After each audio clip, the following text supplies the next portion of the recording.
That's weird. That's weird. Kind of weirding me out. You are a sad, strange little man. It's crazy. This is crazy. This is crazy. Isn't that weird? That's weird, man. It's strange. What's up, campers? Welcome back to episode 171 of Camp Strange. I am your camp counselor, Alex Tobin. And I'm your other camp counselor, Julia Morris. And I saw that video. Is that what you're saying? Yeah, I that like you're that referencing? energy.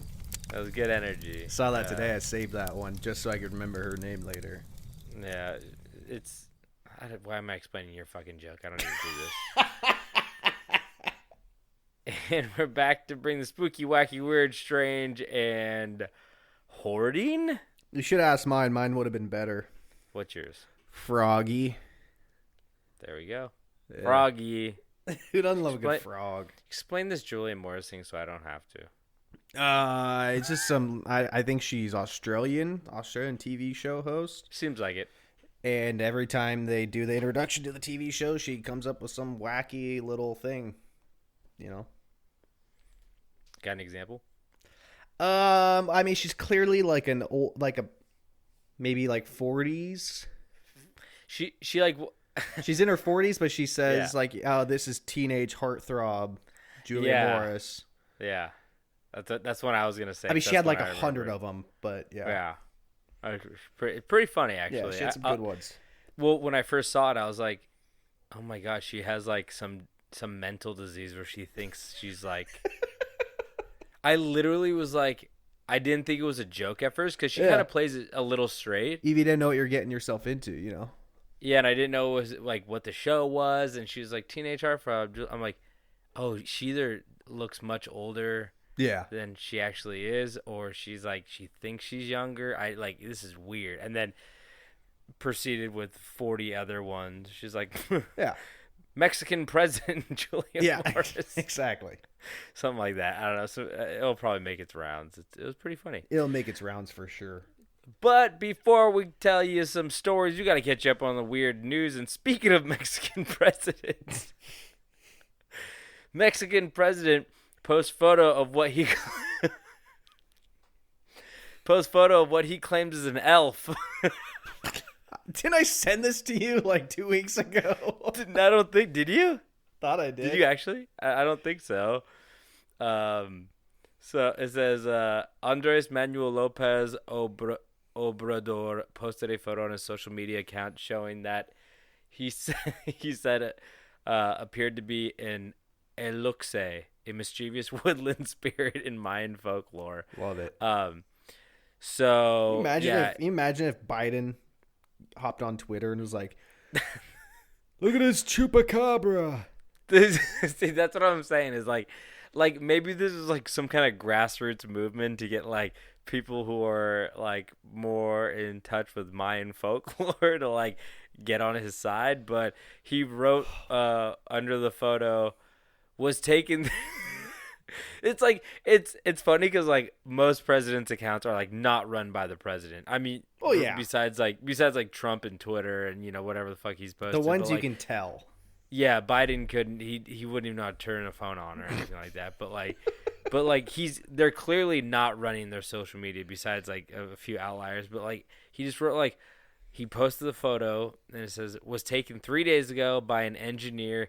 It appears to be an eluxe, adding everything is mystical. Oh boy! Wow, very and it cool. Says a nighttime photo shows a tree. With the branch. About the cartel. Jesus. Damn. I'm like, you're inundated with cartel members in your government, dog. Like you too busy trying to snap photos of elves while like your secretary is about to cut your head off or something like that. Sorry, that sounds like a threat. It's not. Yeah. But it says... You know what? I don't want to put a target on us. Cartel.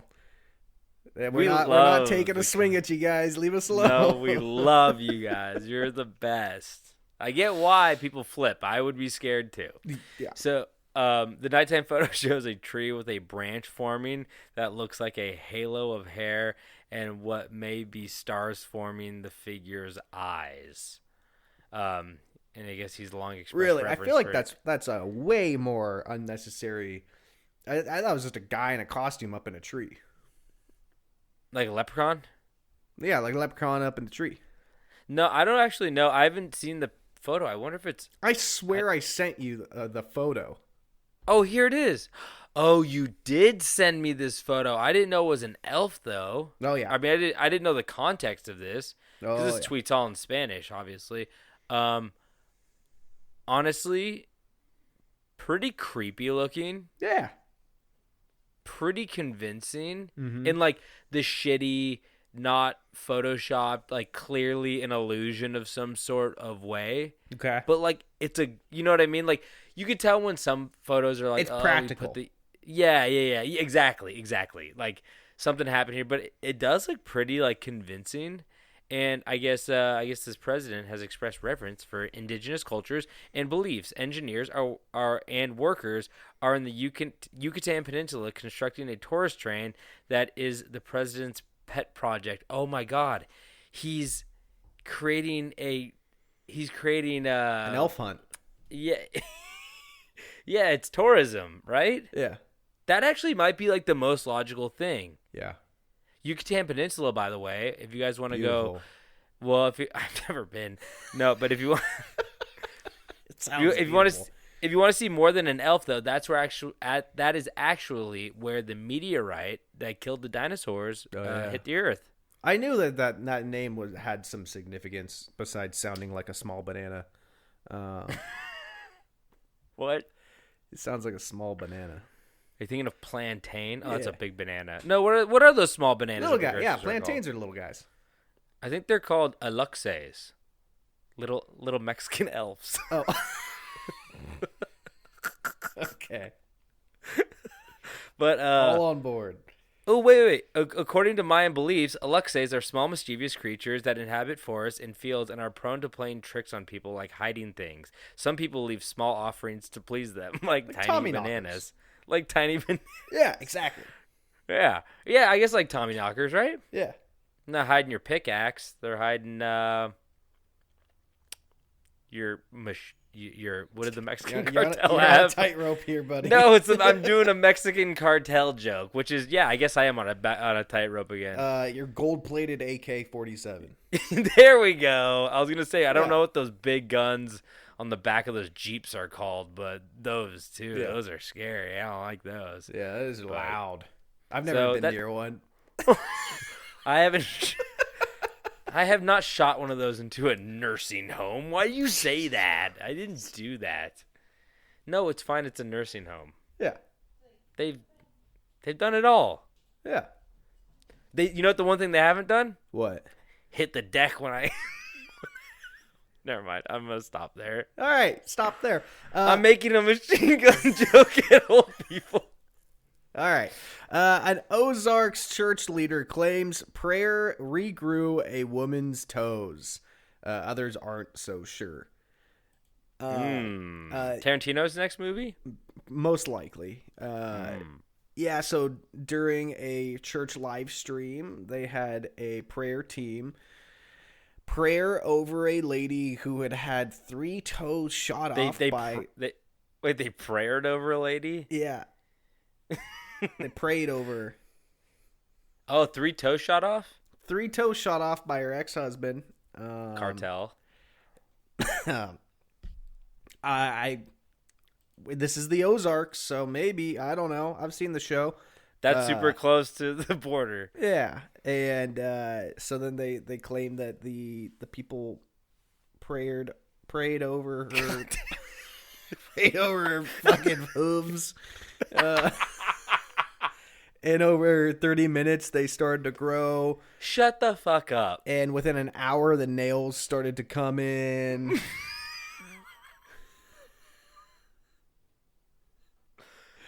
Yeah, the video where the lady shared her testimony about her toes growing back has since been removed from Facebook, but it still exists on Twitter.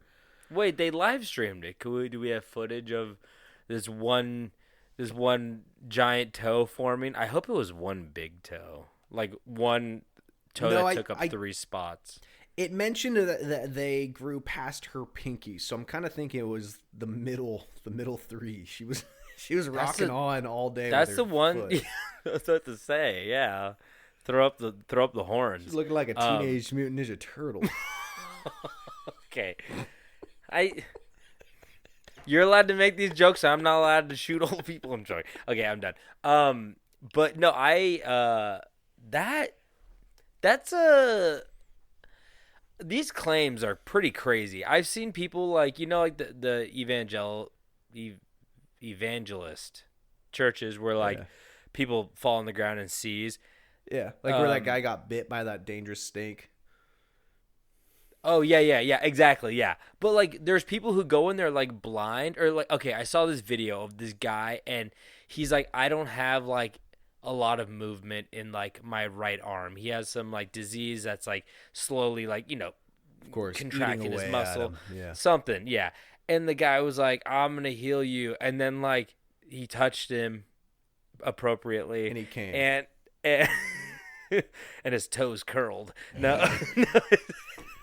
What was left of him? No, but then like he's like starts straightening out his arm, and I'm like this, and they're like he's cured, and I'm like, I could do that. Do you think like what percentage of people in that church are just like I'm full on believing it, and what percent of people are like I'm going to clap, and I'm like I'm not sure, but like I don't. To each their own, but I bet straightening that arm did more damage than it healed, right? You probably weren't supposed to straighten that arm like that. Yeah, once it went straight, it didn't go back. He tore all the tendons. Like, there's like, that's what I'm saying. It's just, I don't know. I think we've gotten to a point where modern medicine is pretty good, guys. Like, I just don't try to pray it away. I mean, pray it away on top of, like, just going to see a doctor, too. Yeah. I don't know. Don't try to get the best of both worlds. I mean, regrowing your toes back is a different thing. It's like it's fine. Go for it. Try it. Put some chia seeds on it and water it every day and see what happens. Staple a gecko to your foot. I don't know.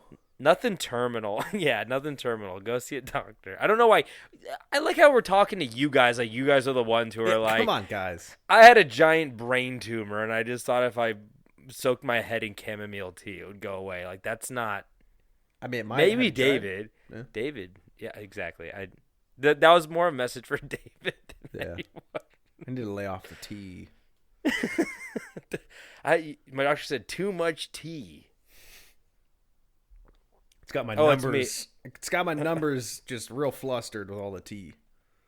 What's it called? Oh yeah, I'm next again. What? Speaking of, I'm next. I'm next with my story. Sorry, I wasn't threatening myself, David. I'm next. So, that's the cartel's job. So, well, I thought you said I'm Mexican. Like, boy, this is really, you've really got it drilled into your head. Excuse me, I gotta go climb up in a tree and scare the president. El Presidente. So my next story is a wildcat was found in Cincinnati with cocaine in its system. Yeah. And I was just wondering, some crazy guerrilla marketing. All the Cocaine Bear. Exactly. That's what I was going to ask you, because the title also says, no, it's not a movie. And they're referencing Cocaine Bear. But basically, I want to talk about Cocaine Bear for a second. Okay. But I just want to say that this, apparently they rescued this, what is it, a leopard? Not a leopard. Lynx. I don't know. I'll find it in a second. But they referenced this. Fuck me. Leopard. It's a leopard. They rescued this leopard, but it was owned by like a person illegally, obviously. And I don't know why, but one, it would make a lot more sense if this was in Florida. Yeah. But how come everybody who owns like an exotic animal also probably owns large amounts of cocaine?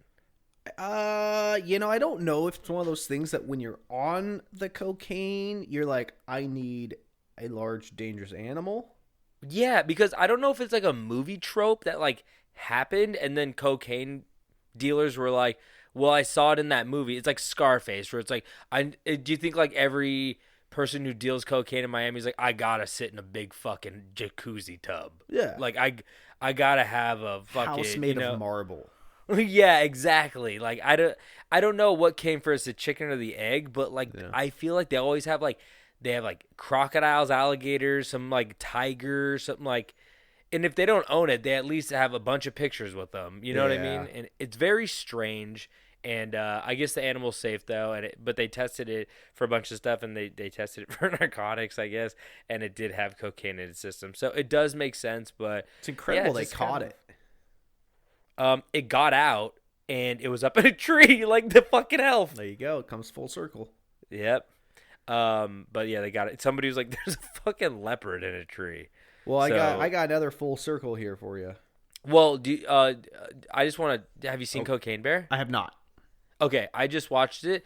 I have to say, I just want to give like a four sentence movie review without any spoilers. Okay. I thought it was a very fun movie. Obviously, it has some flaws in it, some parts that I did not fully enjoy. But overall, I thought it was a very fun movie, worth the watch, and it subverted my expectations wildly by how violent it is. I thought it was gonna be. The only other experience I had with it is when I went to go see Step Brothers in high school, and he's sitting in the back, and he goes, "Robert Bettner, I get in my fucking face, I'll drop him." And I went, "Oh, this movie is gonna be not what I thought it was gonna be like a PG-13 or like a very light like comedy, and it was just like really raunchy." And I thought Cocaine Bear was gonna be like, "Oh, you see somebody like the bear eats them off screen." No, this movie's like pretty fucking gruesome. Yeah, like a whole body gets degloved. Like, yeah, maybe in your movie. That's Cocaine Bear too. But there's some scenes in this where I went. There's one specific death, and I bet everybody who has seen the movie or will see the movie will know what I'm talking about. Where you will go, "Oh my god, I can't believe they just fucking did that." Yeah. So I highly recommend it. Like I said, it's fun, has some flaws, but it really leans into the whole 80s like ridiculous movie trope movie, and it's a good time. So I highly. We need more of those. Everybody's looking for the next, I don't know, end game or some shit. Like everybody's always looking for this. Like you need something with like a bunch of heart. Yeah, and it's just like, what happened to making these stupid fucking movies that you're not supposed to have high expectations for? Like I'm trying to see 80 for Brady, baby. Oh, dude, I want to see 80 for Brady too. I told the whole office, I was like, we should all go see it. No one wanted to see it, but no, I agree. I like the dumb premise. My only issue was that like there's like one character specifically where like I got no closure on that character, and I was like, what the fuck? Like if this wasn't a movie, that's like super fucked up. So I'm wondering, because it's based on true events, not a real story, true events. So I wonder if like how much of it is actually true, or is it just like a bear got into cocaine and had to deal with like some kind of drug lord, but like other than that, like it's all made up. So I don't know. But it's a good one. It's fun. I just wish they tied up some loose ends, in my opinion. So anyway, that's my movie review. All right. Well, an alligator knocks on the door in Florida, waits for the owner to come home, and bites him. Excuse me? Yeah. Did it want its cocaine? It wanted its cocaine. Adopt me. It knocked on the door? It knocked on the door, and I misread the title. That's my apologies. I'll read it again. An alligator knocks on a door in Florida, waits for the owner to come out, and bites him. Oh, okay. Yeah, he waits for him to come home. I was like, well, I mean, but still, smart. That's a small gator. Yeah, it is. There's really not much to this story besides the fact that a gator knocked on the front door, the guy came to it, and he got bit. I guess the only I don't have a Ring doorbell. Do they get to the floor? Do they? I mean, depending on where you position them, of course. But like, do they have that fisheye lens that makes you lets you see if there's something on the floor? Yeah, there was one morning a couple months ago where my next door neighbors had taken their fence down, which completed my fence. And we didn't know about it, and I was getting ready for work, and our Ring went off, and I looked at the Ring, and God rest his soul, my old boy Kuma was just standing at the front door. Like, the motion sensor went off, and I looked at it, and he was just standing there looking at the door like, all right, like, let me in. So, I mean, I guess it all depends on how you set up your Ring doorbell. But, yeah, no, it'll catch movement in it. I mean, I can see the ground on mine. Yeah, I was going to say, I just feel like most people have them, but, I mean, I guess not everybody, because that guy got fucking bit. I also have mine angled in a way that's, like, not right at the door. It's, like, next to it on, like, an L shape. Like, it's on a different wall. Yeah, fair. Yeah. But also, like, if you open the door and there's an alligator there, I guess it could bite you, but...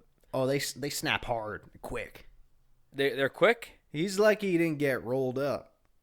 Oh, I've seen the roll. The death roll, they call it. Crazy. But I wonder how big that bitch was. Probably pretty big. You should know if you live in Florida that you shouldn't be answering the door for strangers. It's true. If you're living in he- that state, you got to get a ring. You know what? He might have done the thing where, like, he looked through the peephole and thought he got doorbell ditched and was, like, eager to, like, chase whoever did it. He was going to go stomp the doormat, so he stepped out to stomp the doormat in frustration. Yeah. Right in the gate of mouth. Yeah. Yeah, it happens. You know, it's Florida. What do you expect? But that's news, baby. That's just the news, baby. Anyway, are we all caught up? I believe we are. Okay. Well, we got to get into these stories because mine's like a little lengthy today, but is it fun. It's a fun one. What was your word today, by the way? What did you say it was? If you already forgot it, you don't get to hear it again. Give me the first letter to start with. F. I don't even remember. Froggy. Froggy, that's right, froggy. Not even really an adjective. I guess it is, but feeling froggy? Yeah. You better jump. My throat's feeling a little froggy this morning. A little hoarse or a little froggy. So, Whoops. David, it's 8 a.m. Come on, man. That's not a Starbucks. It's actually 9:09 p.m. It is 9:09 p.m. Is that a Rainier cherry? You know what? It is. I saw you crack one earlier. No, that's why I asked, didn't. remember? Yeah, on the video with the shotgun tool. You're making things up. Shut Do the your fuck story. up. Okay. I'm outing his alcoholism. Okay, here we go. So, now, David, spring is right around the corner, and with spring comes, of course, cleaning. Every year, we all look through our closets and pantries to see what we can purge ourselves of and start anew. But there are some people who refuse to participate in this classic custom. No, I'm not talking about average people who just don't want to go to all the effort like you and I. No, I'm talking about hoarders. Hoarders, or people who hoard random objects such as bikes, newspapers, and even trash, just to name a few, are a rarer breed. But today, I will tell you about one of the most rare breeds of a rare breed. I'm talking hoarding brothers who booby-trapped their entire house. So let's just get into it, as today I tell you the story of the Collyer Brothers. Didn't you already do this? No, I'm getting deja vu. Honestly, I don't know if we did either. I no. So like there's another like hoarding incident where like people booby trap their house. Like I know. Happens all the time. We better not have done this because I looked on our podcast. I looked on our page. I went down. I typed in brothers. I typed in their last name. I looked. I could not find it. Here, let me do this really quick. I want to double check this. If we fucking did this already, It would have been you. I know I didn't. Because I remember bringing up the fact that I actually used to live a few houses down from a guy that was on the TV show Hoarders. That's right. See, in all my stories, nothing's coming up for hoarders. I think possibly I told like a small, because I think I did an episode on booby traps, but I didn't, because I remember there was like this fucking crazy guy who like had a Indiana Jones type booby trap where like his hot tub would trigger, and like he tipped his hot tub on its side and it was circular and would roll down this hill at anybody who's at the bottom or something like that. And there's another guy who had like a grenade fixed to the other side of his doorknob. Yeah. So there I think I did like a booby trap episode. Okay. But weirdly enough, the booby trap is not a big part of the story. The big part of the story is their hoarding and how weird these brothers are. So right. I hope I did not cover the story already. I'm like 99% sure I did not, because half the shit I read I was like, I don't remember this. So I'm just curious. We're at the point that we've done 171 of these episodes, that if we ever repeat one, will anybody ever catch it? Well, that's the thing too, where it's like it's been 3 years. If I did repeat it, it's been 3 years, so it's like I rewatch movies. Exactly. So, this is just A New Hope. You know, and even better. No, yeah, exactly. Where it's like, no, this is just like I'm rebooting it. I'm rebooting exactly. This, yeah, this is Tron. This is the worst version of Willy Wonka. That one hasn't even come out yet. Shout out Timothy. No, Chalamet. The Tim Burton one that was really fucking creepy. They're making one right now. Oh, I know. That one would probably be better than that fucking Johnny Depp one. I did not like that one at all. Oh, those are my favorite Oompa Loompas. Oh, Deep Roy. Deep Roy. I love Deep Roy. Anyway, okay, so let me get into the story, because this is fucking nuts. So the Collyer Brothers, it's spelled Collyer, the Collyer Brothers, were sons of Herman Livingston Collyer, a Manhattan gynecologist, and his first cousin, Susie Gage Frost Collyer, a former opera singer. So, like, if you need a recipe for, like, fucking weird parents, first off, they're first cousins. Second off, he's a gynecologist. She's a former opera singer. Talk about eccentrics, just out of the ordinary. So apparently the Collyers came from a long line of affluent New Yorkers, as their first ancestors arrived in America on the Fortune, which was a ship, in 1621, just a year after the Mayflower arrived. So it's like, this is old. This is fucking old America. Yeah. So, yeah. Yeah, you don't give a fuck about this shit, dude. This Rainier cherry got me going crazy. You. It's delicious. Okay. So, jump 260 years later, though, and Herman and Susie were having their second child in 1881 after the unfortunate death of their first child at just 4 months old, which was a girl. November 6th, the couple's first son, Homer Lusk Collyer was born, and in just 4 short years later, in 1885, their second son, Langley Wakerman Collyer, also arrived. Yeah, we need to bring the name Homer back. Also, Langley? Langley's okay. It's not that great. Homer's great. Is that just because of The Simpsons? Yeah, I love Bort. Or are you a big fan of The Odyssey? Either or. Yeah. Not many Homers. I feel like Homer's kind of that's kind of an adult name anyway. I don't like a child named Homer. Would be really funny. Homie. Hey, Homie. There it is. I knew it was good. There we go. I kind of baited you on that one. So both children were bright and excelled in school, eventually earning acceptance into Columbia University, where Homer obtained a degree in admiralty.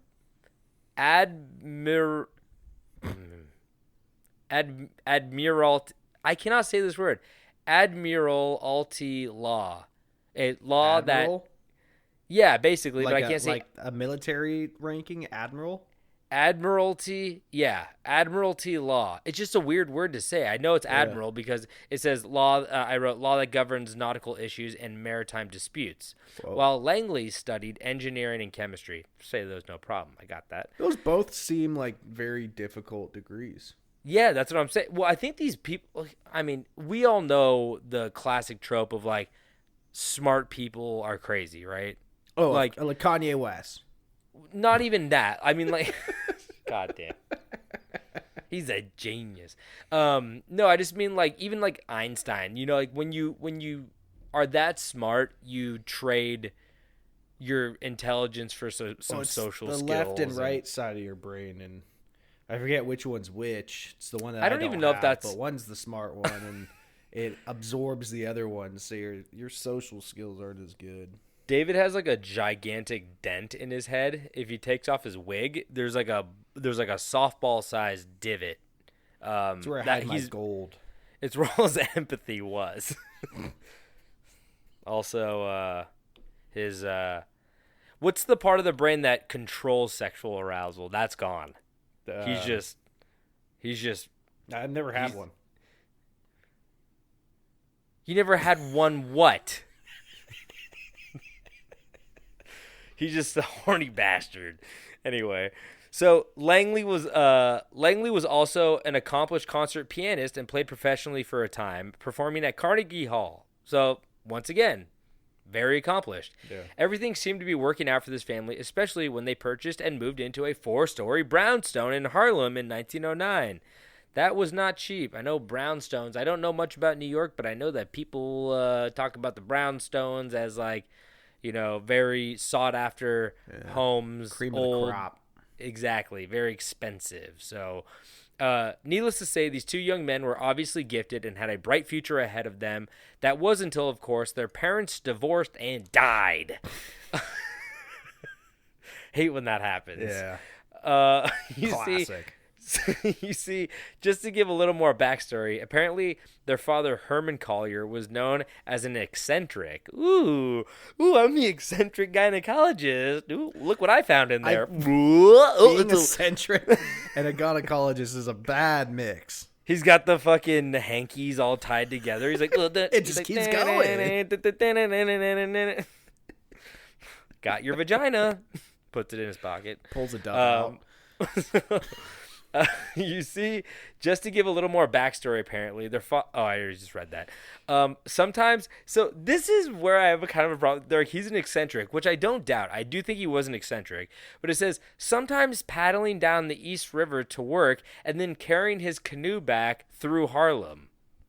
And I said, not that eccentric, to be honest, but their sons turned out crazy, so I guess people try to connect the dots in the end. He was an eccentric for sure, but canoeing to work kind of sounds very nice. Sounds very relaxing. Yeah, it's like but cold. It's like 1900 on the dot, and like you're just like, I can either walk in my shoes that are constantly filled with rocks, or I feel like that's all the shoes are made out of, right? Yeah, they're either full of little rock or water, just sloshing around. Or one mouse. There's one mouse living in there too. Yeah, I thought they just like strapped rats to their feet and then they just like carried them to work. See, that would be the original hoverboard. That would be really cool if they're like, Herman was an eccentric. He strapped rats to his feet and they ran to work. That would be so cool. Like rollerblades before rollerblades. I guess hoverboard works better, but. I just imagine them leaning forward and the rats mushing. Yeah. Like their brains look like Rainier cherries, just like squishy. No. Yeah. It's what people. Oh, they're mushed. Oh, they're mushing. I thought you meant like they were smushing to the ground, like they're like that becoming mush. Cuba Gooding Jr. movie with the Iditarod. Snow dogs. Yeah. You couldn't say mush like sled dogs. You had to say mush like the Cuba Gooding Jr. movie. Sure. Not Pearl Harbor. That was mush. Some people got mushed in that. So, I guess Susie, the wife, couldn't handle all of this. The rats. I don't remember I wrote this. I said, I guess Susie couldn't handle all of this fuckers canoeing to work because she couldn't handle the ego of the lead rat. She's like, I know you two are sleeping together, you piece of shit. I see the way you guys mush. I found cheese in the bed again. I saw you mushing in the street, now you're mushing in the sheets? What the fuck? So, what did you say? I found cheese in the bed again? That's pretty good. So, because about 10 years later, she couldn't handle the fuckers canoeing because about 10 years later, in 1919, they separated. Herman moved to a new spot while Susie stayed in the brownstone. Another interesting fact in all of this was that Homer and Langley, the two sons, were now, I believe, 38 and 34, had never married or lived on their own. Not saying that's like, I mean, That's more relevant now than it was back then. Yeah, I mean, back then you could have flicked a. I saw a really funny tweet, and it was like, I picture like a 1920s guy sitting on a corner, leaning up against a post sign, flicking a quarter in the air while he smokes a cigarette. It falls onto the street, rolls into a grate. He just lost the equivalent of $30,000. Yeah, and that's what I was thinking. These guys could have probably okay. Their family was like rich as hell, so right then they and had there, 4 quarters. They had 4 quarters for sure. And the thing was, like, they had so much money, these guys could have went and got like their own places easily. But like that was the first sign that something was probably wrong, right? So, not saying if you're 38 and you live at home, there's something wrong. You know, just maybe go on more walks, give your parents some breathing room. So, when the divorce took place, instead of moving out, they chose to remain with their mother. That would have been a good time to move out. Yeah. So 4 years later, Herman Collyer died in 1923, leaving his sons all of his possessions, including items from his medical practice, which they brought to their home in Harlem. So they took all their dad's shit, moved it into their mom's or the family's old brownstone, which the mom now stayed at. And they stayed at too. 6 years after Herman's death, Susie Collyer died in 1929, leaving the brothers all of her possessions and the Harlem brownstone. So everything just kind of stayed there in that brownstone. Had 2 parents worth of shit plus their shit in this 4-story brownstone. So big place, but probably not big enough to hold all that shit. So after their mother's death, the Collyer brothers continued to live together in the Harlem brownstone they inherited. For the next 4 years, the brothers socialized with others and left their home on a regular basis. Homer continued to practice law while Langley worked as a piano dealer. So still, good jobs. Both also taught Sunday school at the Trinity Church. So also upstanding citizens in their community. They're weird. They still live with their parents, who are now dead. So I guess they live with each other. They're in the walls. What? They're in the walls. They're in the walls for sure. The rats are for sure. So they never forgot. So in 1933, Homer lost his eyesight due to hemorrhages in the back of his eyes. Jesus. If I didn't need to be scared of something, I mean, if I needed something new to be scared of, I think I just fucking found it. So that was before laxatives. Huh? Do you say that he pushed so hard shitting that he popped his eyes? Boy done popped his eyes. He's been eating too much of that cheese in the walls. Yeah. He's been eating too much wall cheese. Wall cheese, it's dangerous. It'll get you. It'll pop your eyes. That's what Mama always said. Don't stand too close to the wall cheese. It'll pop your eyes. Yeah. Anyway, so Langley quit his job to care for his brother. So Homer was obviously the older brother too. So younger brother Langley quit his job as a piano dealer to care for his brother, and the two began to withdraw from society. So this is when it all went downhill. I mean, they were doing it socially, sort of, professionally, yes, but once Homer went blind, they really went off the rails. As time progressed, the brothers became fearful due to changes in the neighborhood. The largely upper-class area changed dramatically due to the economic effects of the Great Depression. The brothers were also uncomfortable with the shift in racial demographics as more African Americans moved into the once empty apartment houses that were built near the projected subway route. So also a little racist. Different times, I guess. I don't know why I'm defending them. They're fucking crazy. So, but yeah, I guess they weren't used to, the anybody outside of their social class, which, like I said, they were extremely rich. So they probably only hung out with other piano dealers and gynecologists. Yeah. And admiral lawyers. Yeah. That's a thing. He was probably the only one. And now he's blind. Great. Now who's going to represent our sailors? Now who's going to represent the village people? 1/6 of the village people. But they also have that song In the Navy. It's true. So are they all in the Navy? That's a good question. God, people don't ever question that enough. So, when later asked why the two chose to shut themselves off from the world, Langley Collyer replied, "We don't want to be bothered."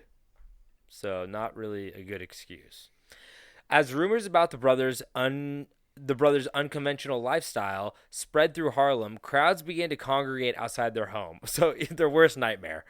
The attention caused the brothers' fears to increase along with their eccentricities. After teenagers threw rocks at their windows, they boarded them up and wired the doors shut. After unfounded rumors spread throughout the neighborhood that the brothers' home contained valuables and large sums of money, several people attempted to burglarize the home in an attempt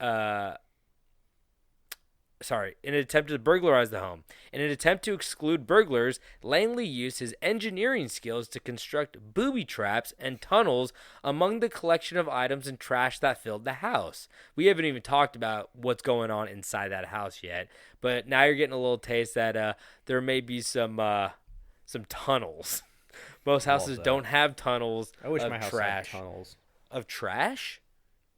I didn't say that. I just said I wish my house had tunnels. Okay, that's true. Is hallway a tunnel? I don't know. It might be. Might be. You just need the trash. You just need dirt. Give me rat walls. So, the house soon became a maze of boxes, complicated tunnel systems consisting of junk and trash rigged with tripwires as well. Homer and Langley Collyer lived in quote-unquote nests created amongst the debris that was piled to the ceiling. They literally had like trash bed. They literally like birds. Like there's igloos. There's like a Snickers wrapper and like a couple feathers and like some twigs. A couple bottle caps. Yeah, they're just like Someone's broken glasses. they have so many eggs underneath them. You know how many eggs they had underneath them? So many eggs. So many eggs. So Langley spent the majority of his time. This is the brother who could see, the younger brother. Langley spent the majority of his time tinkering with various inventions, such as a device to vacuum the inside of pianos and a Model T Ford adapted to generate electricity. One of them is like a Model T Ford adapted to generate electricity. Sure, that's like a worthwhile thing. And the other one's a vacuum a device to vacuum the inside of pianos. I'm like, he might have sold that for a lot of money, but like, Yeah. I don't know. I mean, it sounds useful, I think. Does the inside of a piano get dusty? And if it got dusty, does it matter? They got lids. They do got lids. Yeah. Do you got to open up a piano lid for it to like sound better? Because I've seen people play with the piano lid down, and then I've seen people play with the piano lid up. It probably changes the sound a little bit. But is the piano lid up more of like you're at the car show and you're like lifting your hood so people can see what the inside of your car looks like? Is it kind of like a show off thing? Might be a little show off thing. A little show? Are you slutty showing? little pianist? Ooh, I can see inside your piano. Oh, your piano strings are so tight. I could see your G string. I can see your F string. No, mine's an underwear. Your F sharp string. Oh, okay. Right? Yeah. David doesn't know much about women's underwear besides the one that he wears. Never seen it. It's up there. So I keep putting it on and it just disappears. It disappears. I don't know what's going on. I just keep putting it on. And Stop with the G strings. It itches and it smells. I'll tell you that much. So he also cared for his brother Homer, and Langley later told a reporter that oh my god, this is I think my favorite fucking part of this whole story. He also told a reporter that he fed and bathed his brother. Not that part. I love this part. Oh, what kind of soap you use? Let's go! He's like, it stinks and it's missing and it stinks. He felt the same way, buddy. Yeah. So he read him classical literature as he could no longer see and played piano sonatas for him. Very nice. He also tended to Homer's health and was determined to cure his brother's physical ailments through diet and rest. This is my favorite. Langley concocted a diet for his brother consisting of 100 oranges a week, black bread, and peanut butter, claiming that this regimen was curing Homer's blindness. Can you imagine how much this blind man was shitting in that house? 100 oranges a week. How many oranges? Wait, how many oranges? You want to know how many oranges that is? Yeah, in a day. In a day, that is 14 and a quarter oranges. Oh my god! So then let's divide that by 24. So that's no. He wasn't awake 24 hours. Do probably what? You get 8 hours of sleep a day. 16. I mean, this is back in the day. He had to basically eat an orange an hour, except 1 hour he had to eat 2 oranges. That was supper. That's crazy. And then also he's eating, what the fuck is black bread? Black bread? I thought you said blackberries. No, 100 oranges a week, black bread, and peanut butter. I think black bread's bread that's gone bad. I think you might be right. Making him more blind. He's counteracting all that orange business he was doing, orange medicine. So it looks like black bread is kind of like a dark rye. Oh, okay. That makes sense. It's like what you get when you... It's like they got the sourdough at Cheesecake Factory, and then they got that black bread with the oatmeal on top. You want to hear the recipe? You know what I'm talking about? The Cheesecake Factory bread? I've never been to Cheesecake Factory. Well, actually, that's a lie. What? I think I went once when I was like 12. You don't want to read a novel as you look through the menu? Is that how many items they got? They have like 23 pages. Whoa, okay. Now I kind of want to go. But they got like a lot of cheesecakes, so that's like pretty cool, I guess. Yeah. Cures blindness, cheesecake. Does it? Huh? Are you sure you're not thinking of carrot cake? That is exactly what I was thinking of. That's pretty good. Good for your eyes. Finger guns. So after Homer became paralyzed due to this guy can't catch a fucking break. Probably all those oranges. It's probably because he's inbred. That probably too. He's in black bread. So after Homer became paralyzed due to inflammatory rheumatism, it's just like achy joints. He refused to seek professional medical treatment because both brothers distrusted doctors. I guess that's what happens when your dad's a canoe doctor. Yeah. The brothers feared that if Homer sought medical attention, his doctor would cut his optic nerve, leaving him permanently blind, and give him drugs that would hasten his death. But wasn't he already blind? They thought they could cure him, and they're like, the doctor's going to go, yeah, this guy's blind. He's not going to be like... He was probably in pain from the hemorrhages behind his eyes, so if they cut the optic nerve, he probably wouldn't feel any more pain behind his eyes, but they thought they were going to cure his blindness, so they're like, don't fucking cut him or whatever. Yeah. What? And then they cut him? No, they didn't go to the doctor because... Okay. Langley Collyer later told a reporter, "You must remember that we are the sons of a doctor. We have a medical library of 15,000 books in the house. We decided we would not call in any doctors. You see, we knew too much about medicine." Says the 100 orange fucked up. One dude has like the rawest asshole on the block, just like shitting out citrus. His tongue is inflamed. His eyes don't work. His joints don't work. His asshole's on fire. Yeah, you know what? Never mind. I'm not gonna say that. Never mind. You should say it. I'm not gonna say it. I said I was gonna take a Tommy gun to old people. You can't like leave me hanging. Just say your horrible thing. No, keep moving. Okay. Langley began venturing out of the house. Younger brother who could see, obviously, began venturing out of the house only after midnight and would walk miles all over the city to get food. Sometimes going as far as Williamsburg, Brooklyn. I don't know how far that is from Harlem, but all the New Yorkers are like, no fucking way, he fucking walked all the way to Williamsburg. I'm like the most uneducated person about New York. Yeah, I could maybe name you like. I've been there once. I'm going There's again this bor- summer though. Aren't so I'm there excited. 5 boroughs? There's 5 boroughs, right? It's like 6, 5, Queens, Brooklyn, 5. Manhattan. No. Gilgarm. I love the place. Where all the goblins are? Yeah, Gilgar? the place where the goblins were at, I felt very at home. I didn't want to leave.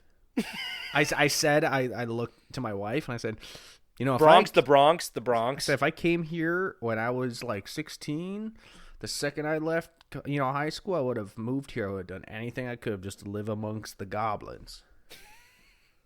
You done? And she said, who are you? I said, I'm your gynecologist. Aren't I eccentric? Woo, woo, woo, woo, woo.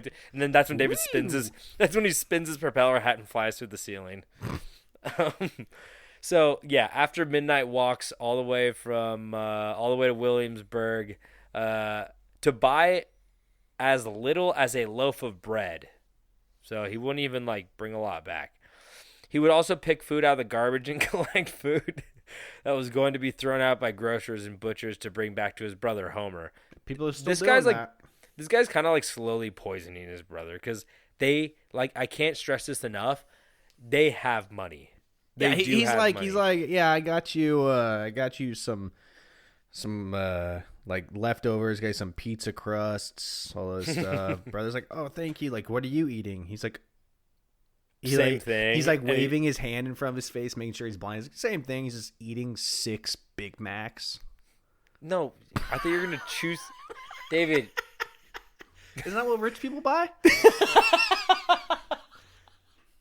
That is the 6 exact. of them. That's the exact. Yeah, David doesn't think rich people buy higher quality food. He just thinks they buy higher quantity of bad foods. Hey, quantity over quality. I've always said that.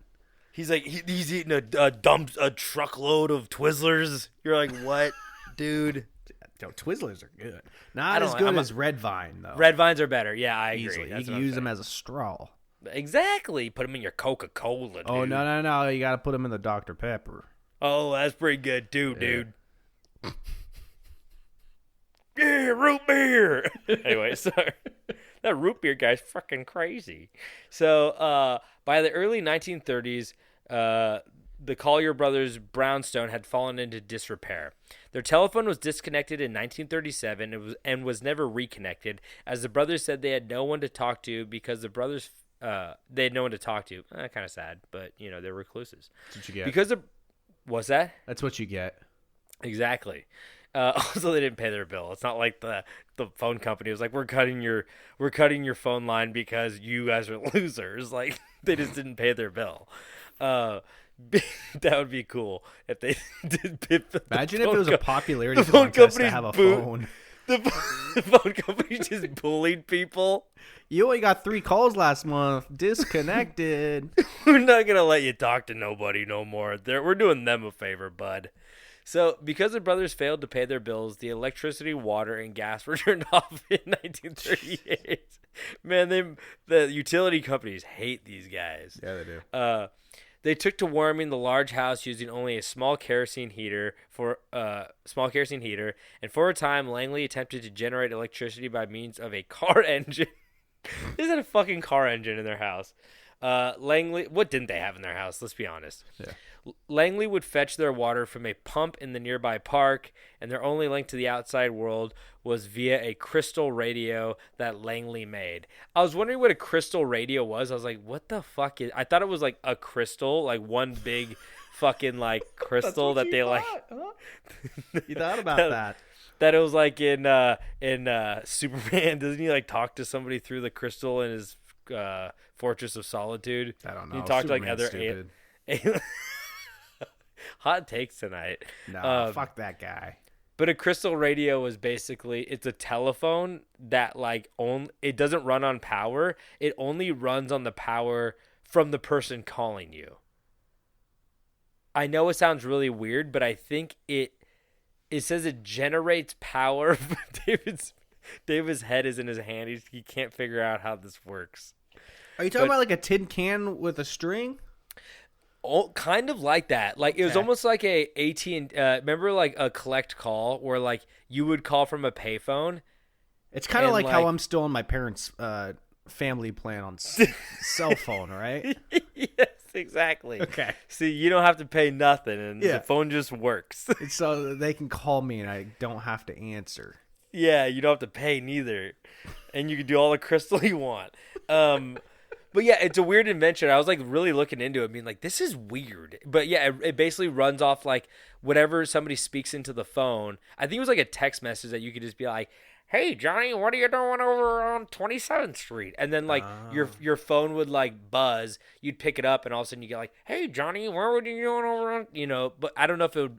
I don't think you could send something back. I don't fucking know. It's crazy. They I'll look had into- that recently on iPhones. It was like a walkie-talkie thing. You're gonna make me look up Crystal Radio right And now. it would go off. I had to turn it off because one time I was at work and someone sent me something like wildly inappropriate and it just went off in my pocket. It's like you don't receive it, it just goes off. Oh, really? Wait, so this says a crystal radio receiver, also called a crystal set, is a simple radio receiver popular in the early days of the radio. It uses only the power of the received radio signal to produce sound, needing no external power. It is named for its most important component, the crystal detector, originally made from a piece of crystalline material such as galena. Okay. I don't know. It's fucking I'm weird. more confused now. I know. It's this is like early radio shit. So they had one. I guess you don't need power to have it though. So it worked out. So neighbors and shopkeepers in the area described Langley Collyer, the younger brother, as a generally polite and rational man, but added that he was crazy. Why would you say the first things? He's so sweet, but yeah, he was crazy as shit. But I saw that guy suck his own dick. He was nice though. Nice was- gentleman. Crazy flexible.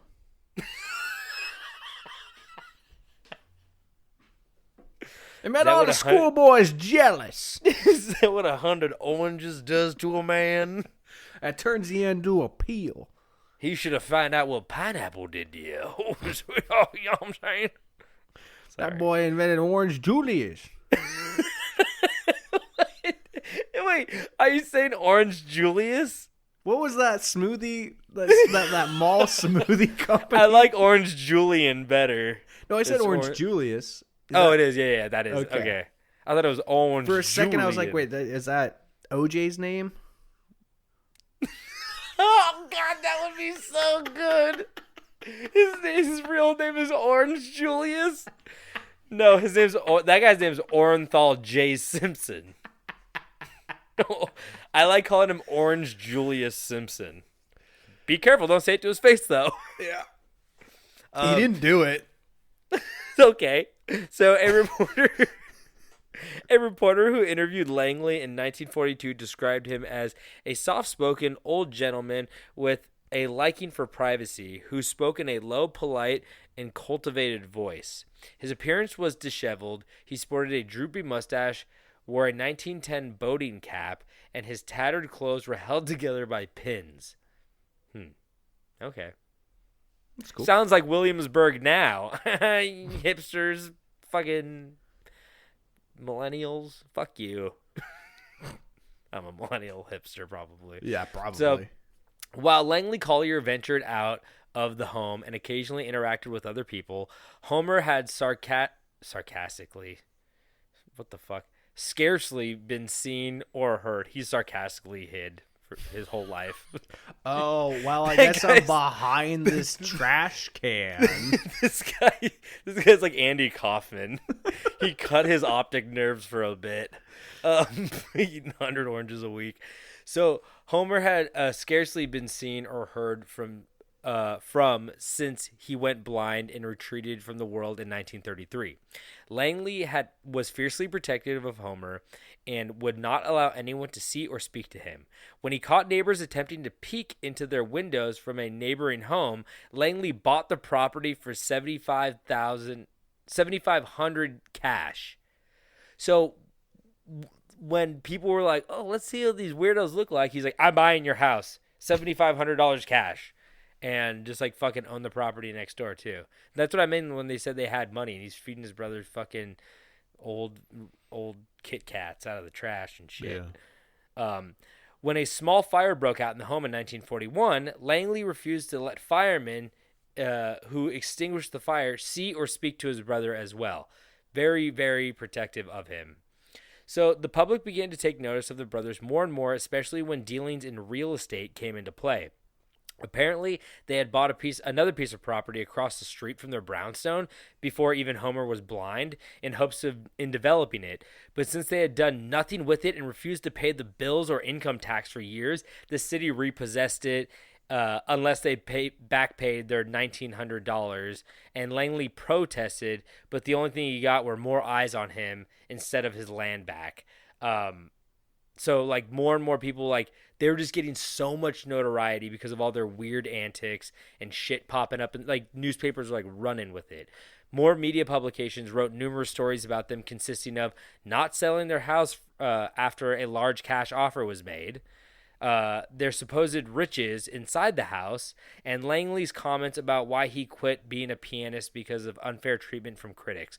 These were all just like little things that were popping up, and the newspaper were like posting stories like recluse brothers refused to sell their house for $175,000, which was like a shit ton of money. Yeah. Or like him being like, brother claims that critics favored his rival over him and it was unfair. That's why he quit being a pianist. So like shit just kept, they were basically like celebrities in like tabloids, and they wanted nothing to do with it.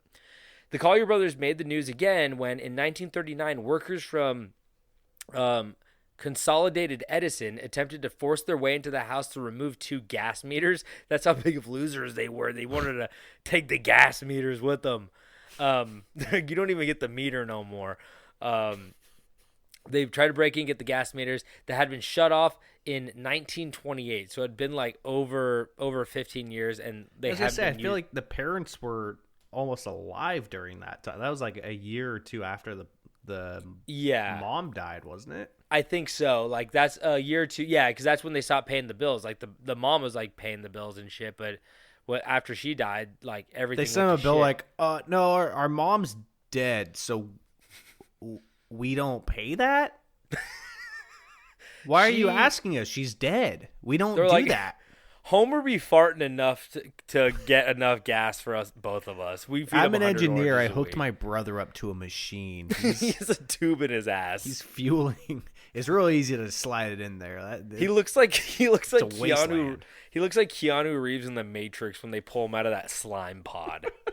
Just not a hair on his body. He just fucking hooked up. He just got fucking tubes in him, and he's jacked into like he's got a cable jack in the back of his head, so all of his thoughts go into the TV. Yeah. Just a lot of porn. My brother's a TV now. And you're going to send me rent? You're gonna this mortgage? Also, mortgage. You're sending me more of the mortgage? Hey, how about you send me less gage? That's good. I like Bucko. that. That's good. But I guess like a gas meter was probably like a little bit more expensive back then. Like now they're so commonplace that like, you know, every house has them, but it might have been like a little bit more of a luxury back in the day. Like, they're like, that shit costs money. Like, we have to come take these out of your house. You're not using them. There's metal in this. It's not easy to get. We have to turn this into bullets soon. And like I said, when they tried to get in there in 1928, they were met with hostility from the reclusive brothers. The incident, publicized in the local press, reportedly drew a crowd of thousands of curious onlookers, and it was one of the few times Homer was seen outside of the apartment. The brothers drew media attention again in August of 1942, a couple years later, when the Bowery Savings Bank threatened to evict the Colliers for failing to pay their mortgage for 3 years. They didn't pay for 3 years. You're right on the nose, David. That's insane that they would let the mortgage go for 3 years before. It's insane to now I know I can get away with, baby. I'm about to say, everybody out there, we're kind of learning lessons here. Here's squatter rights, man. Just fucking go every other for a little bit. Like, here's the thing. Just, don't pay for 3 years and then just leave when they want you to pay. 2 years and 11 Fuck your credit. months. 2 years and 11 months, and then hit it right there. You're golden. Yeah. And And do then that every 2 years and 11 months, and you're golden. if they destroy your credit, who cares? Credit's not even real. You don't need it once you own the house. Yeah. They'll take. No, they didn't. They didn't own the with house. all the rats in this That's world not what too. a You don't need a mortgage is. car. That's what a mortgage is. They didn't own the house outright, right? No. Anyway, so the same year, the New York Herald Tribune reporter Herbert Clyde Lewis interviewed Langley in response to a query about the bundles of newspapers that were kept. Oh, I love this. Is my second favorite part. The bundles of newspapers that were kept in the brothers' home. Langley replied, "I am saving newspapers for Homer so that when he regains his sight, he can catch up on the news." Oh God. Yeah. Not good. Could he just Bruh. read it to him? Bro, you would think he was too busy feeding them oranges, I think. He spent half the day peeling fucking oranges. He's like, yeah, I feel bad for Langley, too. His fingers must have, under his fingernails, just red. I mean, not You know red, what's funny? orange. In my mind, What color's an orange again? how often do you eat oranges? I've been on an apple kick lately. A lot of Honeycrisp. Apples but are great. Yeah, No, you got to get on. I those. know you're gonna say Cosmic Crisp. Jesus Christ, I know you're gonna say So that. good. Shut up. But this whole time we've been talking about oranges, in my mind I was thinking cuties. Like, I forgot that like full size oranges were a thing because I never buy those or eat those. I have a problem finding good oranges, but if you go to like a farmer's market, you can find like really good oranges. Like my dad, I know, and then they're moldy the next day. But that's true. Or like super dry on the inside. That's what I'm saying. Like it's really hard to find. Oh, because there's no preservatives on them because the farmer's market. Yeah. Well, my dad, I know it's fucking tangent. Sorry. My dad's an electrician in San Francisco, and for some weird reason, for like 50 years, they've been as like a little Christmas gift. I know they get like bonuses and shit, but as like a Christmas gift, everybody in the electrical union, they get a box of oranges. that's a German thing. Is what? Yeah, Is it? it's a German Spookenspeckel. What's the word You get a box of oranges for Spookenspeckel. What's the word I'm looking for? It's like a Tradition. It's a German tradition that you get an orange in your stocking. Oh, well, the company that they get them from, they're not just like shitty oranges. Like they come in like a case that has like foil. it has like a like the plastic handle that like you kind of loop through the cardboard, and you open it like a briefcase, and then there's like the plastic things that like so the oranges don't roll around, and there's about 20 oranges in there, and they're the best fucking oranges I've ever eaten in my entire life. I have experienced exactly what you're talking about. Those are awesome. I don't know what company that is, but keep it up, whatever you're doing. But apparently they're pretty pricey. Like, yeah, I just want to point out the fact that in my mind I've been thinking about the cuties, the little guys, not like full size oranges, which makes it so much crazier. This guy's housing oranges and all the white shit attached to it. Where are they storing these oranges? That's the real question, dude. That's what I mean. Maybe it's kind of like a Easter egg hunt every day. Like they that's had the orange closet.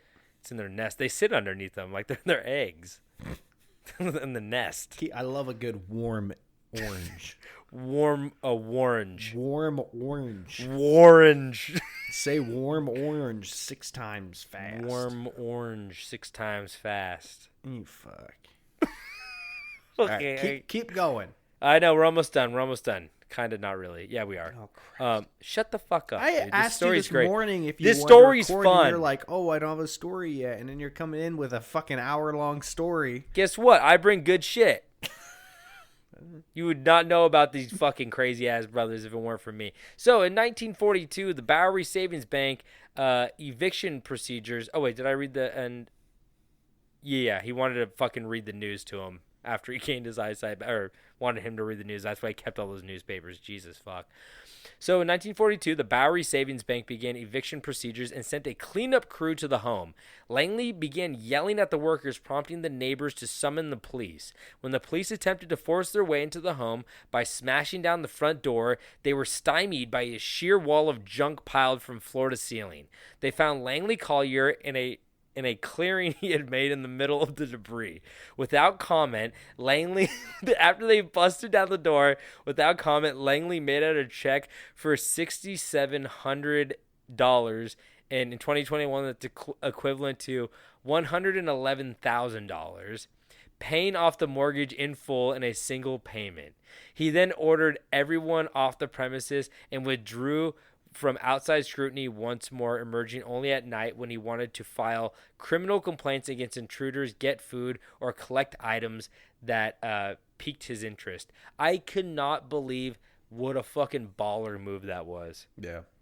The eviction people, I think he just loves the pageantry of it. Imagine the eviction people fucking kicking down your door. They finally push past all the trash, and you're standing in a clearing of trash in front of them with a checkbook. Yeah. And you just hand them the checkbook and you go, "Get the fuck out of my nest." You're an intruder.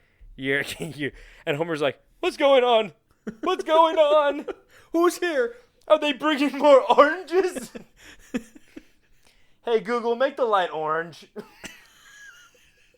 It's still pink. Oh, there it's orange. Hey, look, his room's orange. I got a changing colored light, so cool. So I'm in the mood now. What the fuck? I got it at Staples. I got it with free points. I that forgot Staples was a store. Yeah. Yeah, they got Staples.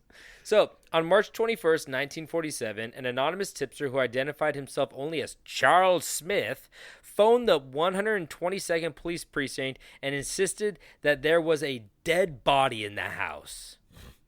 Dun, dun, dun. Or I should say, dun, dun, dun, dun, dun, dun. So, the caller claimed that the smell of decomposition was emanating from the house.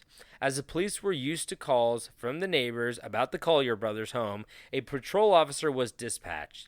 The responding officer initially had a difficult time getting into the house, as we said, trash to the door. There was no doorbell or telephone, and the door was locked. And though the basement windows were broken, they were protected by iron grillwork. An emergency squad of 7 men eventually had no choice but to begin pulling out all of their junk that was blocking their way and throw it onto the street below. The brownstone's foyer was packed solid by a wall of old newspapers. Hey, don't touch those. Homer was going to read them. Folding beds and chairs, half a sewing machine, boxes, parts of a wine press, and numerous other pieces of junk.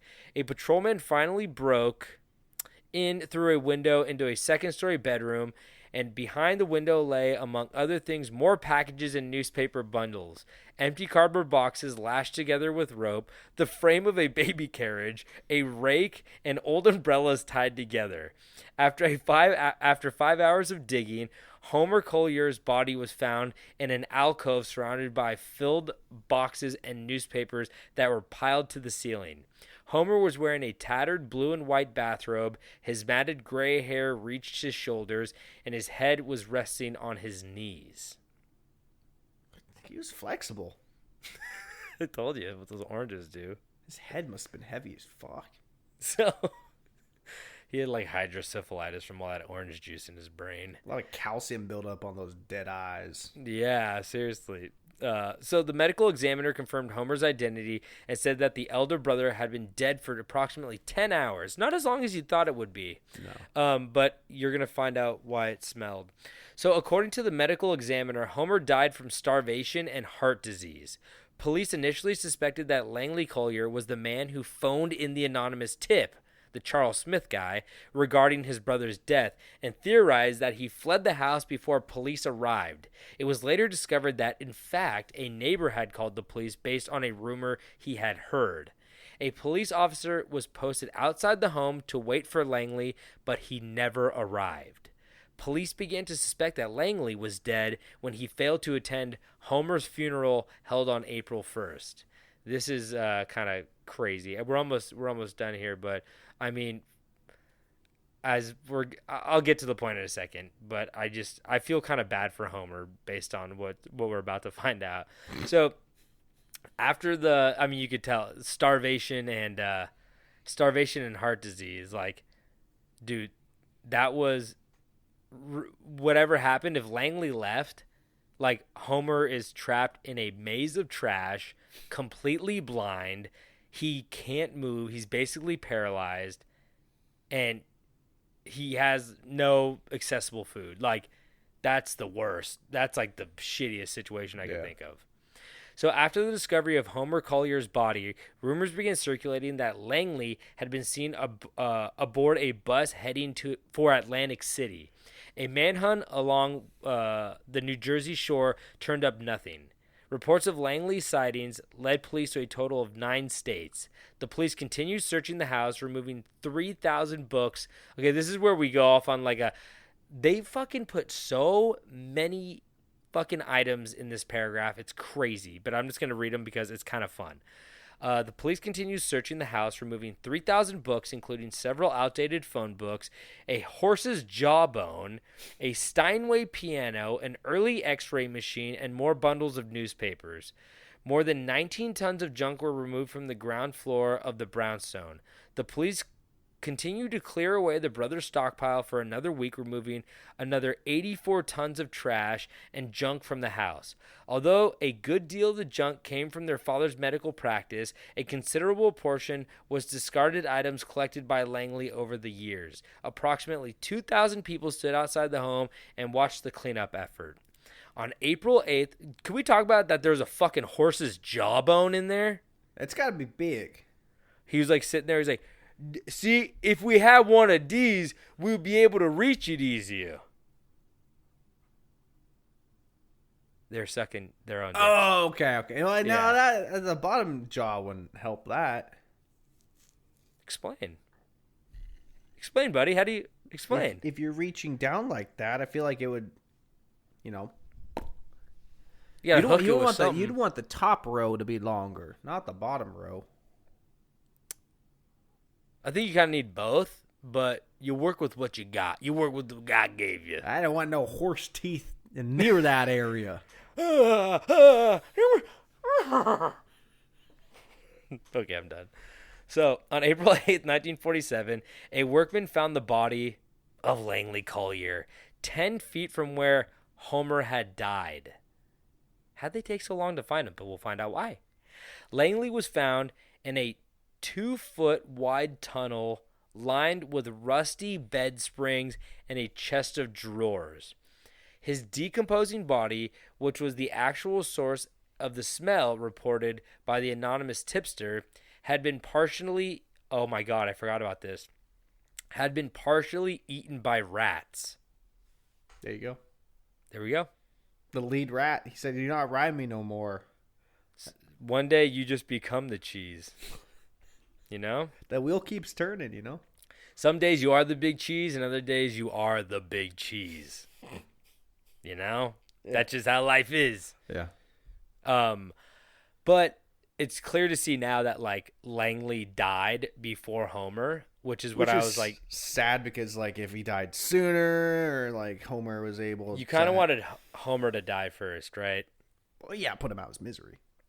Yeah, of course, and like he's trapped in there. You know what I mean? It's like not only just his living conditions, but like the situation he's in after his brother who cared for him. Yeah, but if his other brother died a day earlier and he lived another day, then they would have called in. They would have found him alive. You know, because he's only dead for 10 hours.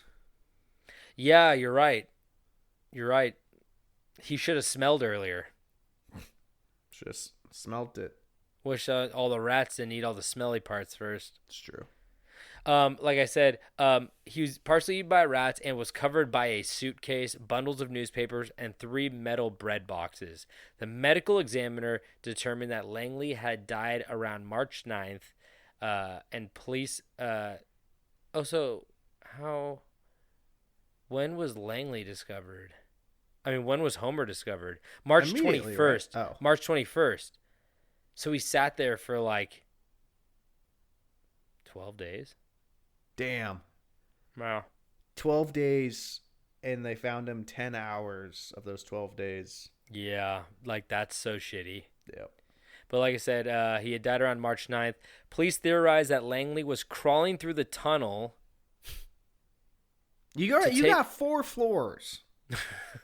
And you gotta have tunnels. Sometimes it's never enough with these guys. Sometimes you need a tunnel. So he's crawling through the tunnel to take food to his paralyzed brother when he inadvertently tripped a booby trap he had created and was crushed by debris.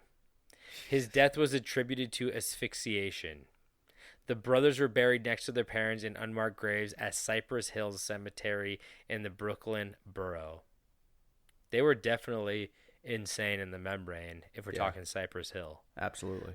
Let me just finish. I have 2 more paragraphs, then I'm done, I swear. But this story is just, this is where like they just fucking rattle off so many fucking things they had in their house, but it's so funny to hear. It's so like interesting to hear all the shit they had.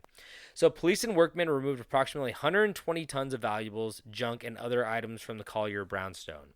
Items were removed from the house such as a baby's carriage, a doll carriage, a lot of carriages, rusted bicycles, old food, potato peelers, a collection of guns, glass chandeliers, bowling balls, camera equipment, the folding top of a horse-drawn carriage, a sawhorse, 3 body forms. What does that mean? What's the 3 body forms? I don't like that. Painted portraits, photos of pinup girls from the early 1900s. You know what I think a body form is? What? I think it's like not like a skeleton thing, but like one of those like fake bodies that like doctors have. Yeah, or like that you put the clothing on for like tailors or seamstresses. That's possible. Maybe that like too. a I don't mannequin. know. Yeah, exactly. Photos of pinup girls from the early 1900s. Hell yeah. Plaster busts, Mrs. Collier's hope chests, which is, I guess, women used to collect things in a chest before they got married, and after they got married, they would share that chest with their husbands, and it was full of valuables and stuff. Huh. Rusty bed springs, the kerosene stove, a child's chair, and it says the brothers were lifelong bachelors and childless, so that was weird. More than 25,000 books, including thousands about medicine and engineering, and more than 2,500 on law. Human organs pickled in jars. I'm guessing that was their dad's. Yeah. 8 live cats. The chassis. How many dead cats though? Oh, that's a really good question. The chassis of an old Model T with which Langley had been tinkering, tapestries, hundreds of yards of unused silks and other fabrics, clocks, 14 pianos, both grand and upright. 14 pianos. Yeah. Holy fuck. A clavichord, I think that's an instrument, 2 organs, banjos, violin, bugles, accordions, a gamophone and records, and countless bundles of newspapers and magazines. Some of them decades old, and thousands of bottles and tin cans, and a great deal of garbage. Near the spot where Homer had died, police also found 34 bank account passbooks with a total of $3,000, so about $41,000 in 2023. So $3,000, which is $41,000, almost $42,000 of just money sitting around. Some of the more unusual items found in the home were exhibited at Hubert's Dime Museum, where they were featured alongside human marvels and sideshow performers. The centerpiece of this display was the chair in which Homer Collyer had died. So he wasn't even in a wheelchair. He was just in a chair. Yeah, exactly. Well, he couldn't even wheel around anyway. It's fucking tunnels. Yeah, but someone can push a wheelchair, Alex. Give the motherfucker a skateboard. Fucking luging his way through the house. All the rats are pushing him. Rat-drawn carriage. That is a fucking... His brother's got one of those like Hot Wheels speed things he made with a Model T engine. Yeah. Going in a big loop. What, it's like, wait, you mean the wheel that like catches the Hot Wheel and shoots it faster? Yeah. He had like wheels going. That would be That's cool, what I'm saying, actually. Made out of the Model T. These I are love that. fucking flying through the house. I love that. All Flies 4 right through the stories. fucking door. That's what the tunnels are for. Exactly. Makes you feel like you're going faster. Helps with centrifugal force. So the Collyer chair passed into the hands of private collectors upon being removed from the public exhibit in 1956. Here's the last paragraph.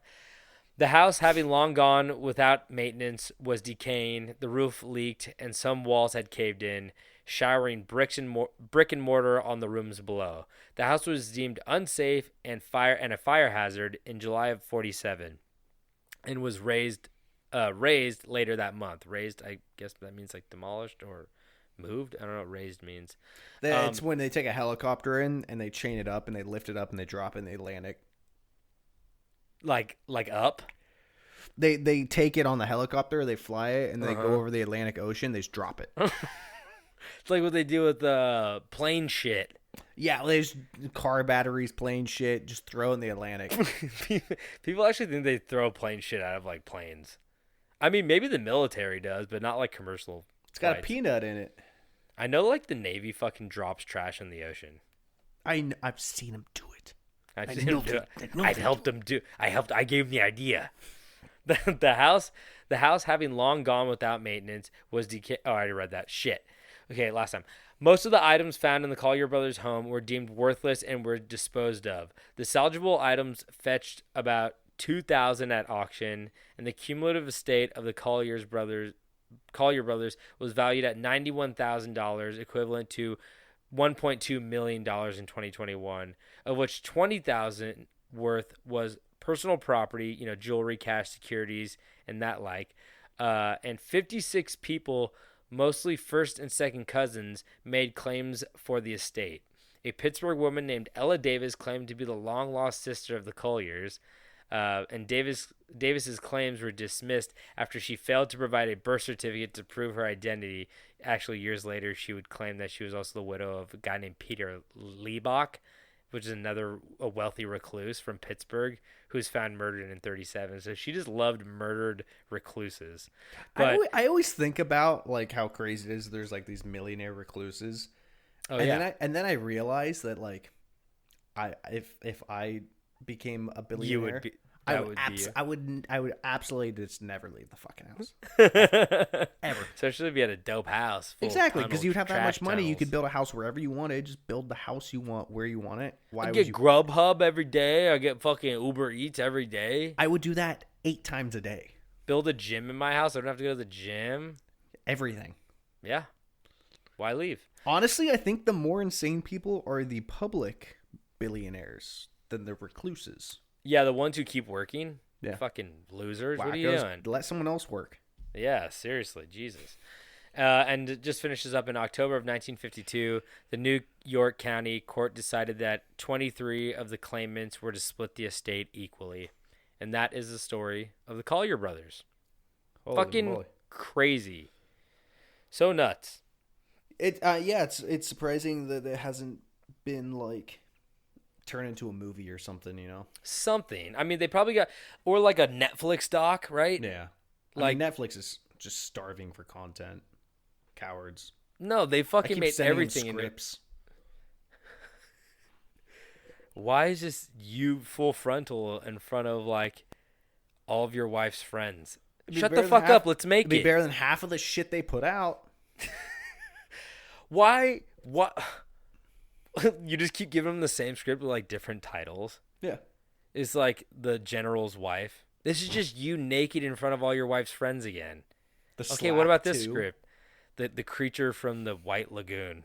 This is you naked in front of all your coworkers. Fucking make it. Yeah.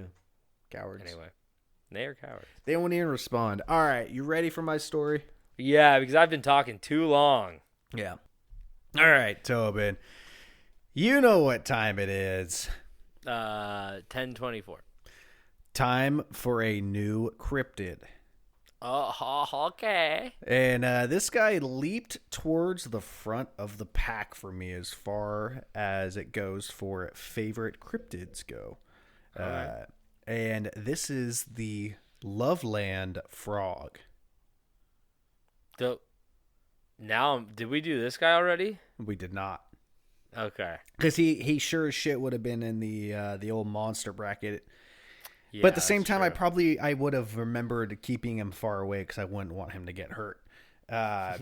Or them. So this magical creature takes us to the one and only Ohio. Ohio. A lesser known monster who is rarely talked about in comparison to its close friends like the Bigfoots, the Mothmans, the Loch Nessies. With the lesser fame comes the little to no research in trying to find these creatures. So all of it's bragging. Huh? What do you mean? Oh, there's no research from like experts. Yeah, like no one's hunting this guy down. Like Oh, there's no TV show that's like Bigfoot hunters, like, Frogman hunters. Yeah. I thought you were saying that you did very little research on this, and I was like, "Are you bragging?" No, I'm saying that people just haven't really made him. He's off the grid. No one's made them an icon yet. Yeah, that's true. We are about to. Yeah. So all of its sightings have basically been a surprise, is what I'm saying. Like, no one set out to find them. Who the fuck is this guy? We didn't invite him. You invite this dude? Who do you know here? I'd be so hyped if one of these guys came into a party I was at. Who do you know here? There is no Eric here. There's no Eric here. Get the fuck out. As this monster's origin story starts, we travel back to May of 1955, where a traveling salesman was driving through Loveland, Ohio, which resides in... what were you doing? Loveland, Ohio. What was that? What? You were doing like a hand signal. No, I was shaking this lighter. Oh. I thought you were like pointing at something. Okay. I'm Sorry. like, jerk off. Yeah. Whoa. That was not warranted. Sorry, I was just being fidgety. So where a traveling salesman was driving through Loveland, Ohio, which resides in the greater Cincinnati region. The salesman was alone driving down the road when he came across a poorly lit bridge over the Little Miami River. Sounds spicy. If I was in 1952 Cincinnati and I was a lone man driving over a dark bridge, do you know what kind of mischief I would get up into? Oh, I mean, the traveling salesman was up to all sorts of shenanigans. Oh my god, his car was probably so loud. He'd driving around in his fucking loud ass car. Yeah. Like no fucking muffler. No muffler. Just like chance. The smog was going back into his car. That's smog was designed. In retrograde. It was going directly into his mouth. Yeah. God, he's eating a steak while driving, but like just like one hand in a steak and like ripping it like a fucking dog.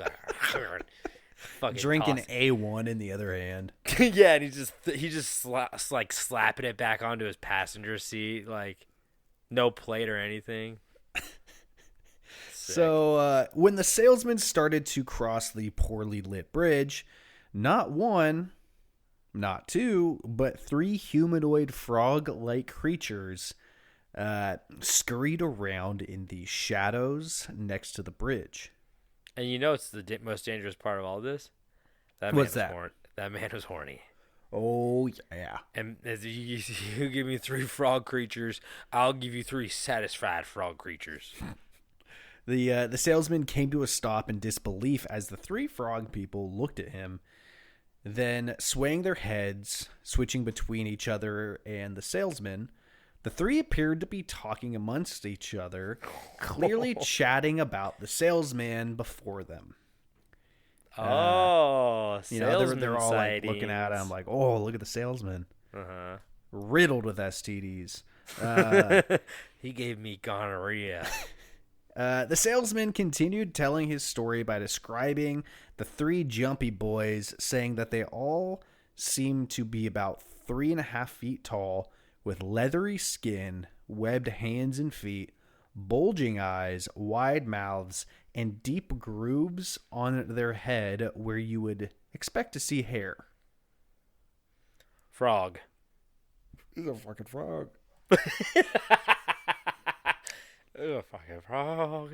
So once the three frogmen decided enough was enough, one of them pulled out a wand and waved it, sending a flurry of sparks flying through the air.